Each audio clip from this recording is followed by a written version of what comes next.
The sun was just peeking over the horizon when Martha Johnson opened the windows of her house in Oakville, a small town in rural Missouri.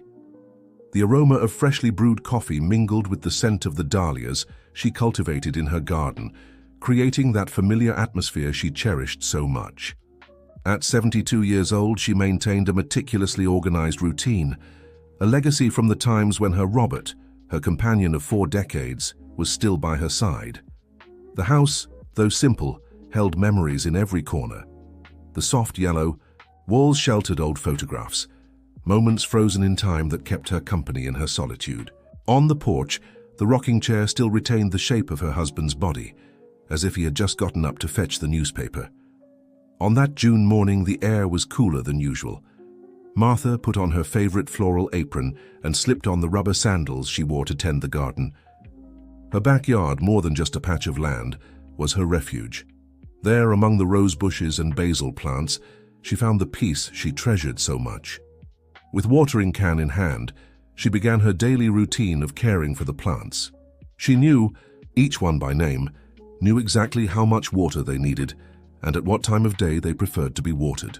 It was knowledge built up over years of patient observation. The sound of birds and the rustling of leaves composed the morning symphony she enjoyed so much. The neighbors were still asleep, and this moment belonged exclusively to her. Or so, she thought, until an unusual noise broke the harmony of the environment. It was a dry sound, different from the usual movement of small animals that frequented her backyard. It came from the direction of the bushes that bordered the back of her property.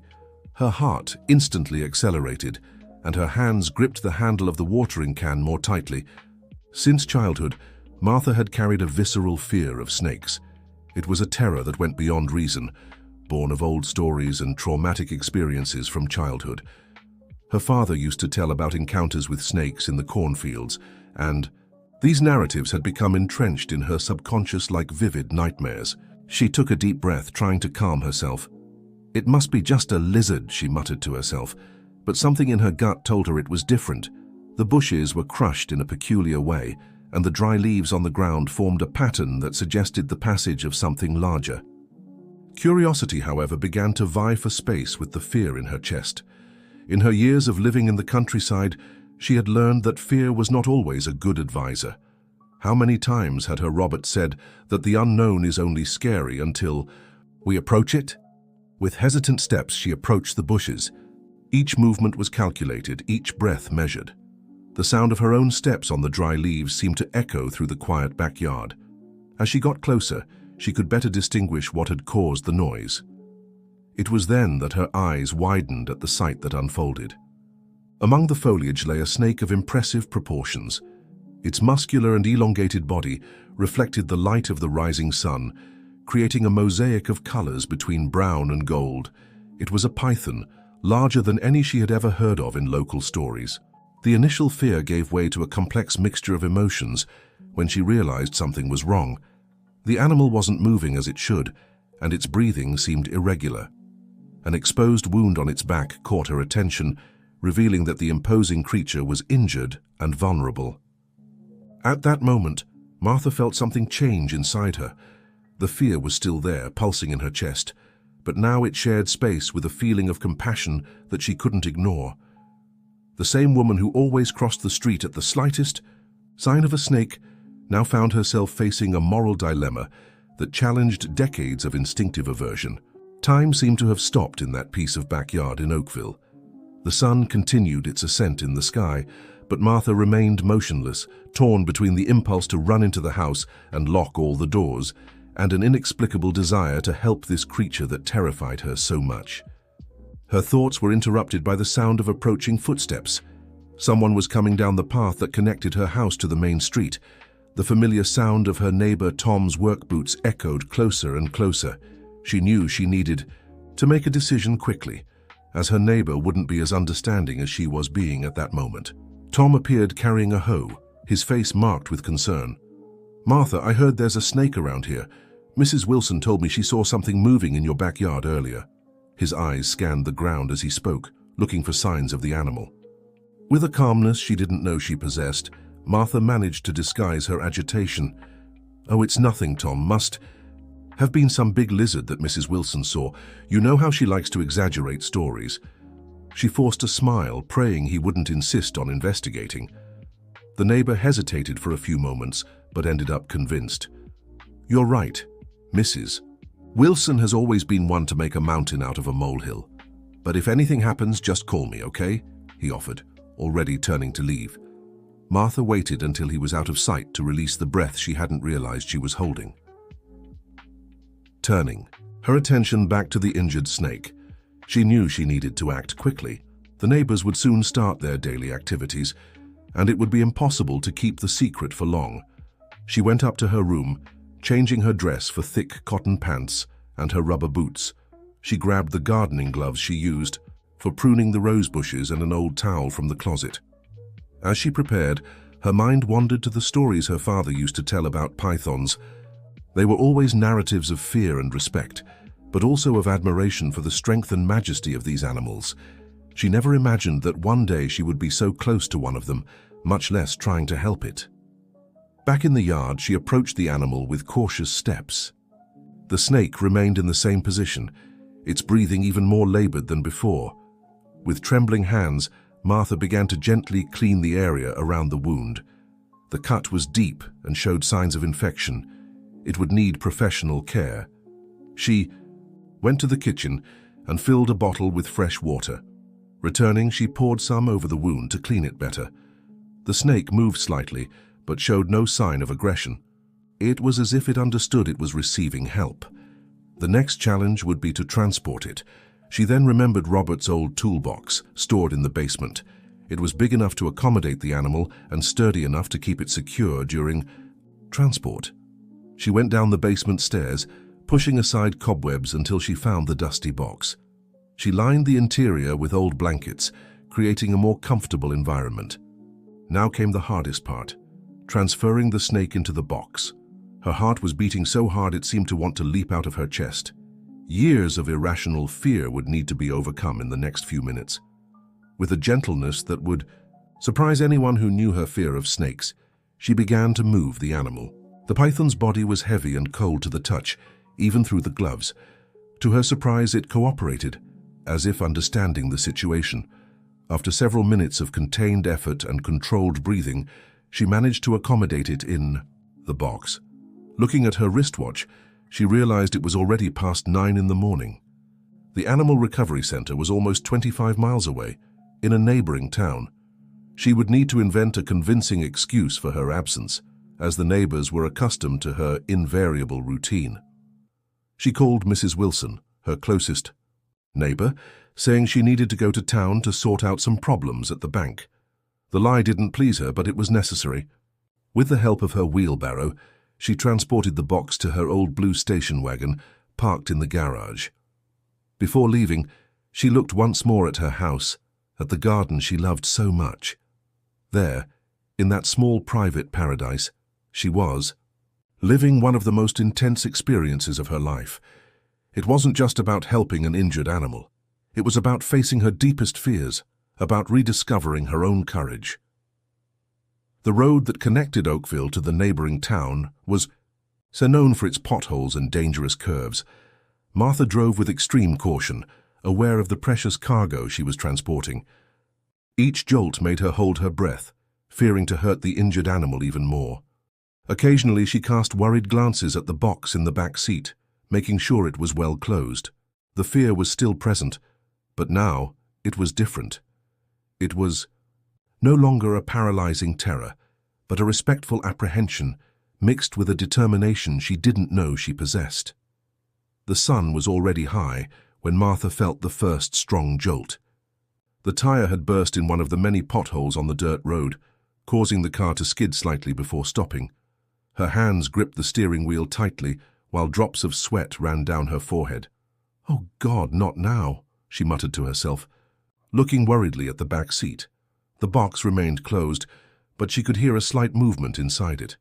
The snake seemed to have felt the impact. The clock showed 10:45, and the heat was starting to get more intense. With a determined sigh, she got out of the car to assess the damage. The right front tire was completely flat, and it would be impossible to continue like this. Robert had always insisted on teaching her how to change tires, saying that an independent woman needed to know how to manage on her own. At the time, she thought it was an exaggeration, but now she mentally thanked him for those lessons. She opened the trunk where she found the spare tire and the necessary tools. The sun was punishing her skin as she knelt beside the car, her trembling hands trying to position the jack. Her thoughts wandered between concern for the injured animal and the fear of not being able to complete this mission. Suddenly, she heard the noise of a pickup truck approaching. Her heart raced. What if they stopped to help? How would she explain the box in the back seat? The dust raised by the tires was already announcing the proximity of the vehicle when she recognized the voice of Mr. Johnson, the milkman who made deliveries in the region. "Martha, you out here? Need any help?" he asked, already getting down from his pickup. He was a simple and helpful man, known for his kindness to everyone in the area. Even so, Martha felt a chill in her stomach. "Oh, Mr. Johnson. Good to see you. I've got a flat tire, but I'm already taking care of it," she replied, trying to sound casual. Mr. Johnson was already approaching to help, sleeves rolled up and a supportive smile on his face. "Let me do this, Martha. It's not work for a lady your age," he insisted, already picking up the tools. She had no way to refuse, but her body was tense, divided between gratitude for the help and fear that he would discover her special passenger. As he changed the tire, "Mr. Johnson tried to make conversation. He asked what was taking her to town on a weekday, something so out of her routine. Martha answered with a half-truth, saying she needed to sort out some issues at the bank. She felt bad about lying, but she knew it was necessary. The metallic sound of the tools mingled with the birdsong and the occasional movement coming from the back seat. Every time the box made a noise, Martha would start talking louder, trying to disguise it. Mr. Johnson, focused on the work, seemed to notice nothing strange. After 20 minutes that seemed like an eternity, the tire was changed. Mr. Johnson cleaned his hands on an old cloth and smiled, satisfied with the work. "All done, Martha. Now you can continue your journey safely." She thanked him effusively, wanting to leave as soon as possible, but Mr. Johnson still had one last observation. "Just be careful, okay? They say some big snakes have been showing up around these parts. You alone on the road, it's good to stay alert." Martha felt a shiver run down her spine. It was ironic that he would mention snakes of all things. She forced a smile and assured him she would be careful. As soon as Mr. Johnson left, she got into the car and took a deep breath, trying to calm her racing heart. She looked at the back seat once more. The box was still there, keeping her secret. For the first time since leaving home, she allowed herself a small smile. She was really doing this. She, Martha Johnson, who had always been terrified of snakes, was now transporting an injured python for miles down the road. She started the car and returned to the road, more determined than ever. The recovery center wasn't far now, and each mile traveled made her feel stronger. It was as if each obstacle overcome was removing layers of fear that had accumulated over decades. The landscapes of rural Missouri passed by the window, flowering dogwoods, verdant fields and distant hills, composed a scenario that seemed more alive and meaningful than ever. Martha realized that it wasn't just a physical journey she was making, it was a journey of self-discovery. Finally, after what seemed like an eternity, Martha spotted the sign for the Animal Recovery Center. It was a modern building, surrounded by a well-maintained green area. She parked the car and sat for a few moments, gathering courage for the next step. At the reception, she was greeted by a young woman in a white coat who looked at her curiously. "Good morning, ma'am. How can I help you?" she asked politely. Martha hesitated for a moment, thinking of the best way to explain her unusual situation. I brought an injured snake," she finally said, her voice trembling slightly. "It's in my car, in a toolbox." The receptionist's expression changed from curiosity to concern, and she quickly called for Dr. Sarah, the biologist in charge of the center. Sarah appeared soon after, a middle-aged woman with lively and kind eyes. As they walked to the car, Martha told the whole story, how she found the snake, her historical fear of serpents, the decision to help, and the journey there. The biologist listened attentively, clearly impressed by the elderly woman's courage. When they opened the box, Sarah couldn't contain an exclamation of surprise. "It's an adult python, and by the size it must be about 13 feet long. Ma'am, do you realize what you've done? It was an act of extreme bravery." As the center's team mobilized to transfer the animal, Martha watched everything with a mixture of apprehension and fascination. The snake was taken to a treatment room, and Sarah invited her to follow the procedure through a glass window. "The wound is deep, but it hasn't affected any vital organs," the biologist explained as she examined the animal. "With proper treatment, it has a great chance of fully recovering. You arrived just in time, ma'am." Seeing the snake being treated with such professionalism and care made something change inside Martha. The fear she had always felt was beginning to give way to a different feeling, a kind of respect and admiration. She watched fascinated as the team worked with precision and delicacy. Sarah explained that the python would need to stay under observation for a few weeks. When it's recovered, it will be returned to nature in a preservation area near the river. Would you like to accompany the release? The question caught Martha by surprise. Her first impulse was to refuse, but something inside her made her hesitate. "Can I think about it?" she replied, surprised by her own consideration of the idea. It was already late afternoon when she left the center. On the way back home, her mind was full of new perspectives. The scary stories her father used to tell about snakes now seemed different. She was beginning to understand that fear often prevents us from seeing the beauty and importance of each living being. Upon arriving in Oakville, she found her neighbors agitated. Mrs. Wilson came running to tell her that she had seen a huge snake in the neighborhood and that everyone was worried.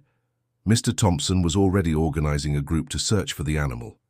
Martha just smiled, keeping her secret. She went into the house and straight to her room, where she kept an old box of photographs. Among them, she found one of her father, taken during one of his snake stories.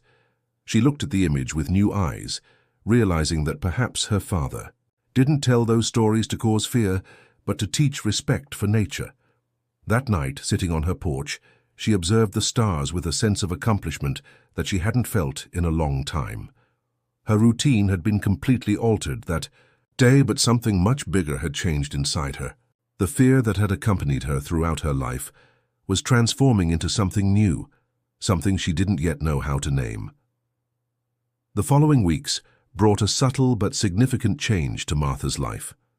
Her routine, once so predictable, gained a new element: weekly visits to the Animal Recovery Center. Every Thursday, she would take her blue station wagon and drive the 25 miles there, eager for news of her unlikely protégé.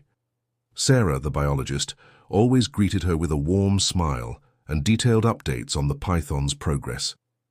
"The recovery is impressive," she commented during one of the visits.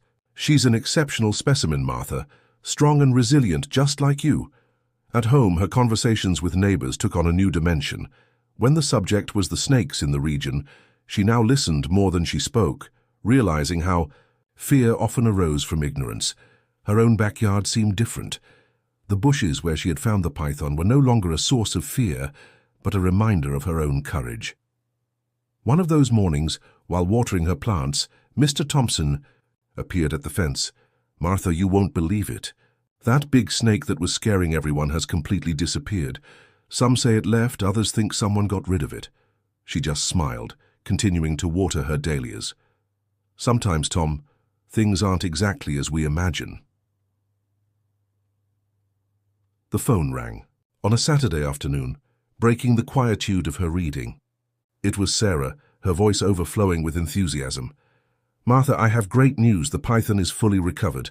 We're going to release her next week in a preservation area near the Missouri River. Would you still like to participate?" Her heart raced at the invitation. During all those weeks of visits, she had created a special bond with that animal that had once terrified her so much. The idea of seeing it return to nature awakened conflicting feelings, joy for its recovery, but also a twinge of sadness for the farewell. "Yes, I want to go," she replied, with a firmness that surprised even herself. "I need to see this happy ending with my own eyes." On the other end of the line, she could feel Sarah's smile. The days leading up to the release were filled with preparation, not just practical, but emotional. Martha revisited her memories, her father's stories, the moments of panic in front of small snakes in the backyard. It was as if her life was being rewritten, not erasing the past but giving it new meaning. On the eve of the release, she had a vivid dream. She was in her backyard, but it extended infinitely, merging with the forest. There was no fear, only a sense of belonging. She woke up with a certainty. Her journey with the python wasn't just about overcoming fear. It was about recognizing her own strength. The day dawned with a soft mist covering Oakville. Martha dressed with care as if preparing for a special occasion. She put in her bag the old camera that Robert used on special occasions. This moment deserved to be immortalized. On the way to the release site, her mind wandered between the present and the past. She remembered the day she found the injured snake, the crucial moment when she decided to help instead of run away. How could a single decision change a person so much? The preservation area was a natural paradise on the banks of the Missouri River. A team from the center was already in place, preparing everything for the moment of release. Sarah explained that they had carefully chosen the location, ensuring it was the ideal habitat for the python. "Martha," Sarah called, "would you like to come closer to see her one last time before the release?" The question made her heart race, but not out of fear. It was a different emotion, a mixture of anxiety and expectation. She approached the containment box where the python was, admiring its majestic beauty. The python was even more impressive than Martha remembered. Its skin shone with renewed health, and in place of the old wound was only a slight mark, almost imperceptible. The animal moved with grace and vigor, very different from the debilitated creature she had found in her backyard. "She's ready," Sarah announced, organizing the team for the moment of release. "Martha, would you like to participate more actively? You can help open the box if you want." The offer caught her by surprise. Participating in the release already seemed like a big step, but helping directly, her first impulse was to step back. Then she looked at the python again. Its eyes, once a source of terror in her nightmares, now conveyed an ancient wisdom, a connection to something greater than herself. "Yes," she replied, surprising everyone, including herself. "I want to help." Sarah instructed her on how to proceed, emphasizing that the python was calm and that everything would be done with maximum safety. The team positioned themselves strategically, ready for any eventuality. The moment had arrived. With steady hands very different from those that trembled while watering the garden on that fateful morning, Martha helped open the box. The python emerged slowly, its forked tongue testing the air. For a moment it seemed to hesitate, as if it was also saying goodbye. Then something extraordinary happened. Before sliding towards the river, the serpent turned slightly towards Martha. Their gazes met in a moment that seemed to suspend time. There was no fear, no threat, just mutual recognition, an unlikely connection between two such different beings. "It's incredible," Sarah whispered, observing the scene. "It's as if she knew exactly who saved her." Martha couldn't respond, her throat tight with emotion. Silent tears rolled down her face as she watched the python slide majestically towards the water. The animal entered the river with grace, its fluid movements creating ripples on the water's surface. Gradually it disappeared into the depths of the Missouri River, returning to its natural world. Martha remained there, watching long after the last ripple had dissipated. Back in Oakville, her house seemed different. Or maybe it was she who was different. Her backyard, once a space of routine and contained fear, was now a place of possibilities and courage. Her father's scary stories about snakes had transformed into lessons about respect and coexistence with nature. In the following weeks, her reputation in town changed. She was no longer just the quiet widow who lived alone. She became the woman who had faced her fears and done something extraordinary. People began to seek her out to tell their own stories of fear and overcoming, turning her porch into a meeting point for tales of courage. During one of these conversation afternoons, Mrs. Wilson, her closest neighbor, made an interesting observation. "You know, Martha, Since that mysterious snake disappeared, you seem different, stronger, more alive. Martha just smiled, keeping her secret like a precious treasure. Sometimes, on warm summer nights sitting on her porch, Martha would look at the starry sky and think about the python, imagining it free in its natural habitat. She had learned that courage isn't about not being afraid, but about facing fear when something greater is at stake. Her garden bloomed even more beautifully that year, as if nature itself was celebrating her transformation. And when the neighborhood children came to ask for stories, she told them about a woman who once had a great fear of snakes, but discovered that the greatest fear of all is not giving a chance for one's own courage to grow. End of story. Dear listeners, we hope that Martha's story has touched your hearts and shown that it's never too late to face our deepest fears. To continue this journey of discovery and overcoming, we've prepared a special playlist with equally inspiring stories. You can find it here by clicking on the left. If this story moved you, don't forget to subscribe to our channel and leave your like. Every day we bring unique stories that explore the complexity of life and the beauty of personal transformation. Share your own stories of overcoming in the comments. We're eager to hear them.